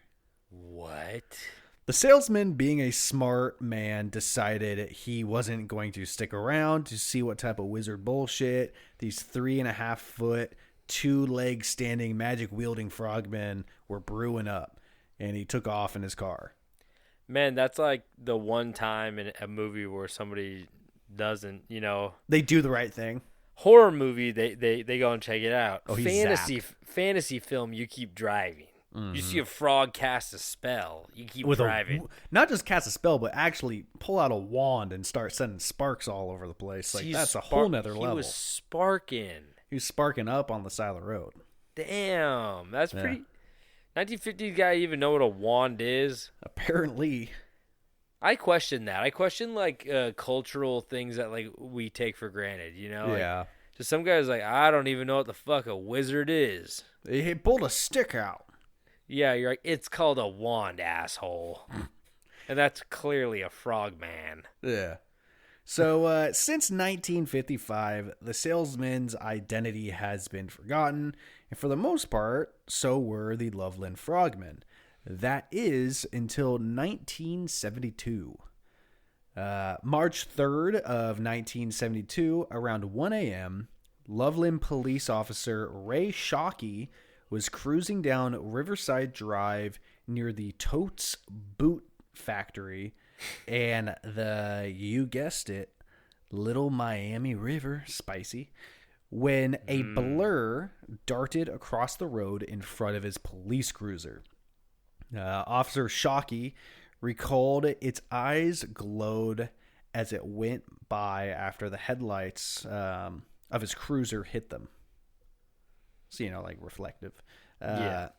A blur or not, Officer Ray Shockey was positive that what he saw was of the same blood of the 3 frogmen reported previously.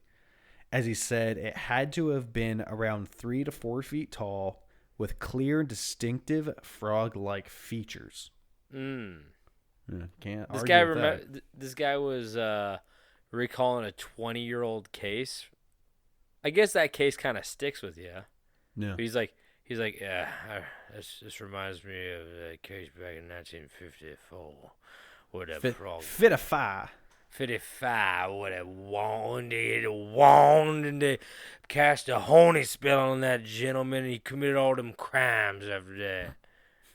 Crazy frog man. So the frogman was sure it left Officer Shockey in shock, and took the time to leap and bound its way to safety, continuing towards the roadside where it gracefully jumped over the guardrail, escaping into the river with a triple front flip into a flawless dive, leaving the water calm. Okay. Officer Shockey was brought to tears while being interviewed by KATUV 45's Lisa Clark, saying, "It was the most beautiful thing I've ever fucking seen." Oh my god, are you serious? Okay, that last bit might have been embellished. Did he cry? Did you say it was beautiful at least? No. Fuck you. And the frogman might not have done all the acrobatics. You bastard. But, I was like, that's better than the wand. But Officer Shockey did note that when the frogman jumped over the guardrail, it left behind some large scratches on the metal. Do frogs have claws? They don't. Oh yeah, they got like webbed feet. Yeah, they got sticky fingers. To stick to things. I would wish I could redact that last statement. Question. It's okay. It's late. Do frogs have feelings? Can frogs feel pain? Not the one in my microwave no more. Oh, not the one that painted the inside of my microwave. That bullfrog with a firecracker up his asshole. 2 weeks after the officer spotted the slippery boy, on what day would that be, Alex? 2 weeks after March 3rd? On my birthday. St. Patrick's Day. Yo, where my green at? Where my yeah. green dogs at? Where your green frogmen at? Oh, ribbit. So yeah, They in the mood. They sipping on that Guinness. they're unpinchable. So yeah, 2 weeks later on St. Patrick's Day, Officer Mark Matthews was on patrol, just like Officer Shockey was, and he was driving down the same road next to the old boot factory and the little Miami River. Spicy. Ooh, what, is that that's just a river, right? Yeah, it's the little Miami River. Spicy. I thought it was like when you keep saying spicy, I keep thinking it's like some kind of Havana nightclub in the backwoods of Sounds Ohio. like one. Little Miami River spicy. Officer Matthews slowed his vehicle after spotting something in the road. Thinking he found a good-sized lump of roadkill, he pulled his cruiser over and hopped out to take a look. Everybody do that there? Well, I mean, that's that's pretty I normal. keep driving. I just Well, big old lump of roadkill. Officers have to go check it out and report it or see if it's, Yeah, to get it cleaned up, right? got to Call get it animal off the control. road. Yeah, you got to call if it's someone's pet. If it's in the road, it's a hazard. They have to take You're care right. of it. Fair. So yeah, he took out he hopped out to take a look and clear What? the carcass from the road. Huh? You said hopped out. Yeah. I snuck a couple little puns in. That was fun for me. But as Officer Matthews closed in on the lump, it took a leap at him, nearly missing him, and it continued to move as it found shelter under the guardrail. That's a leaping lump if I've ever seen one. Matthews said he and the creature kept eye contact for a few minutes. Ooh, sexual tension. It was watching his every move. Spicy. This is Spicy little This is Miami getting- River. Little Miami River is where the spicy frog sex goes down. Oh, yeah. I mean, it was watching his every move. Unfortunately for the Frogman, it could watch Matthews all it wanted, but not knowing what a police-issued revolver would cost it its life. Wait, what? Are you serious? Matthews drew his revolver, clicked back the hammer, and sent a bullet right through the Frogman, and the creature dropped dead right there. Oh, lovers. Yeah. A lovers quarrel. This Seriously. is how Shawshank started. Damn. Also, question. Yeah.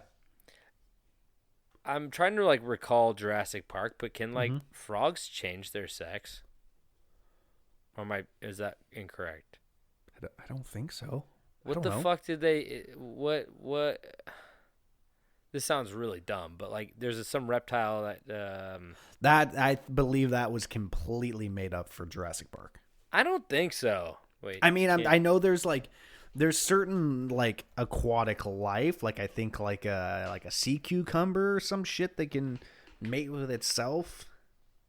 But now a new study by the same scientist finds that the green frog change sex even in nature in unadulterated settings relatively free from human-caused pollution. I think they could change gender. Not all frogs. They can reverse their sex even in forested ponds. Not all frogs, green frogs, I guess. Yeah. Well, these are Snails. frog people, so maybe they can. Why are we talking about this? Well, they keep saying shut the frog man, and I was just thinking more and more yeah. You you refer to mankind. That doesn't mean just all men. I'm referring to frogmen as the same as mankind, just a general thing, also, which I was understand isn't as cool as it was when we started doing that. But I'm just trying to make it a general. Yeah, fair enough. But I was also trying to think, because I was talking about this officer and this frog having sex. So I was thinking about their population numbers, how they keep those up. And I was like, if they're all frogmen, I wasn't Well, even sure if they were all frogmen, this officer and a frogman could still participate in intercourse with each other. Well, we they're can both talk males. about this later. They're I'll both explain it males. to That's you. why. But they could change sex now. No, I'm okay. Even if they couldn't, they could still do it. This was the part. I will walk you through it later. This was the part that I had the hardest time with in this whole story. Just In Jurassic Park? Just the sex. Not the wand and the frogs and the frog people. The fact that I want to know how they keep their population numbers up. Yeah, So, just you know. the romance. Yeah. Yeah. True romance. Officer Matthews went and recovered the body of the frog, the frog thing. It's not a thing. It's a person. Frog it. Oh, yeah, I like that. Frog it. God, Frog them. It. And I'm now realizing that first one I came up with could be misinterpreted into something severely worse than what I was intending. What? Frog person? No. Frog them? The one that I was saying it with. I like frog it. I don't think that. Yeah. Now you think that's really bad. That was not at all what I was trying to say. Dude, no, you're a bad person. You meant that. Got to edit this out. No, don't edit this out. You didn't even say it. You said frog it. It's almost a video game, right? It is. Officer Matthews went and recovered the body and stashed it in the trunk of his cruiser so he could show Officer Shockey. Oh, okay, I was gonna say, you're just allowed to do that with like dead animals, is like throw them in the back of your cruiser. I was gonna say, leave them for. Well, reminder: this is Ohio, so it's very strange. No rules either. I know all you Ohioans out there know that you could do whatever you put whatever in your trunk as long as it locks and no one sees it. This explains why he took it with him. The officer would continue and identify the slain creature to be a large iguana about 3 to 3.5 feet long, difficult to measure because it was missing its tail. Oh. The officer came to the conclusion that it was a pet someone abandoned when it got too large. He also suspected that it was living near the boot factory to stay warm with its cold-blooded ways, using the factory's oven pipes to stay warm and alive. Hell yeah. But resourceful. Some people like to say case closed and say, yeah, sure, that makes sense, but I say that's hogwash. I've never seen an iguana use a wand. I've never seen a large iguana in Ohio. I've never been to Ohio, but I've never seen one. I've never seen Ohio. How do we know Ohio's real? It might not be. Think about it. It might not be. Hey, I'm going to go pop my trunk. I got Ohio back there. So the first sighting clearly stated that there were 3 of these suckers, not one. B, you're trying to tell me that this thing has been living off of boot exhaust since the mid-50s? Let's not forget, the first sighting was 1955. You think this iguana has been living in, like, exhaust pipes since the 50s? Oh, I have a fucking theory. You're probably going to get to your theory, right? Well, do you think that... I got one more point. Okay, yeah, make your point. And C, the first officer said that the frogman's eyes reflected off of his headlights. Do iguanas' eyes reflect light? I know this. I actually don't know, but I've never seen it, so I'm saying they don't. But I know frogs do, and I don't think they do. Well, I was saying how we just, there's been a lot of sex and frogs on this podcast. Yes, of course. As we spoke about this, if a man has sex with a frog, he makes a frogman. But if a frogman has sex with a woman, with a lizard, a human, a lizard, what comes out? A large lizard. Do you think that this was a child? Could have been of one of the frog people. Absolutely, and because it didn't have a tail. Exactly. So that's just a mutation. Yeah. But it's a very large lizard. They keep saying that it got too big, the genetic growth, it comes from Papa, from Daddy Frog. Absolutely. And Mama regular lizard. Just regular Maybe big, somewhat big. But lizard. you know what? You take big frog and normal lizard. Sometimes those kind of even out. Yeah, to get big lizard, right? Yes. That's what I'm saying. That's Yeah. the baby. Yeah. So you don't you done fucked up, sir. You done killed one of the children of the most malevolent creatures on this planet. I think they just be chilling. They're just. They are, but I saw John Wick and he was just chilling It's true. till they killed his lizard. Until you kick the hornet's nest, you know. Yeah, you know. But yeah, Is that it? that's it. So no one's seen him since. No one's seen him. No one's seen him since. It was so funny. But you know what? You kill the grandson, the grandpepper. He's gonna go hiding. Mourning. It's a warning, and you're mourning. Yeah. You know. Absolutely. Frog people didn't know about revolvers until that day. Yeah. I mean, Now he pulled the thing out. He was just staring at it like, oh, that thing looks interesting. He's like, "What is that? Is that a Turn fly?" your pockets out. What'd you put in your pocket? It looks interesting. No. It looked interesting. What is that? No. Let me see it. But all they know is fly and Jump. and wand. Stick. Maybe they thought it was a Wand. wand. Maybe thought it was a wand, and they're like, "Oh, what?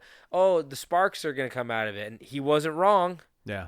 but he thought he was gonna get cast with another horny spell, like we talked about. Instead, Awesome. he got casted with a death spell. Got casted with a piece of metal. going through his body. What the fuck does Voldemort yell? I'm not a Harry Potter guy. It's like Vada I always thought it was Kedavra. abracadabra, but I guess It's it's like Vada. avacadabra or something. like Ada that. I don't know. Kadada. Ada Fraga. I can go wake my wife up. She'll know. Hey, shake her violently, like by the shoulders. Wake up. Hey, wake up. Wake up. Don't wake up. We love the Frogmen. Another cryptid to add to the wall. Wait until you see a drawing of a depiction. I Beautiful. can't wait. But you guys will have to until this episode comes out on Friday, because that is the end of this episode. Thank you guys for tuning in once more. Thank you guys for letting us tell you these stories. I fucked that up. I don't care. If you guys want any more information, go to Camp Strange Podcast on Instagram. You can send us something at campstrangepodcast@gmail.com. And if you click the link in bio on the Instagram, you can find merch there. We got some new shirts and shit. And you could rate, review, subscribe on wherever you're listening to this. We would appreciate it. Share it with a friend. Tell them about the Frogmen. They're coming. They're coming. They're coming. I'm going to come. Stop it. End it. I'm doing the Trump thing. I mean, Don't come. Do Don't not. come. Do not come. And I'm going to and- come. Anyway. Okay. Yeah, he didn't get arrested. It's a bummer. No, I saw those AI images. He definitely got arrested. Yeah. One of them, Yeah, he had a well. baton on his hip. It was Yeah, pretty that was crazy. very cool. That was a cool one. You should start doing that. You should start walking around with a baton and a holster. Hey, David, just to end this, what else did the Collyer Brothers have in their house? No, I'm not doing that. Okay. It's too late. I'm has tired. I think I named everything that they actually fucking had in there. Like everything in the universe, they actually had that in their fucking house. But yeah, dead guy. They had that. Okay, well, thank two you of guys those. 18 cats. David, do you have anything to say before we officially head out? No. You heard it here, people. He's finally fucking shutting up. And don't forget to stay strange.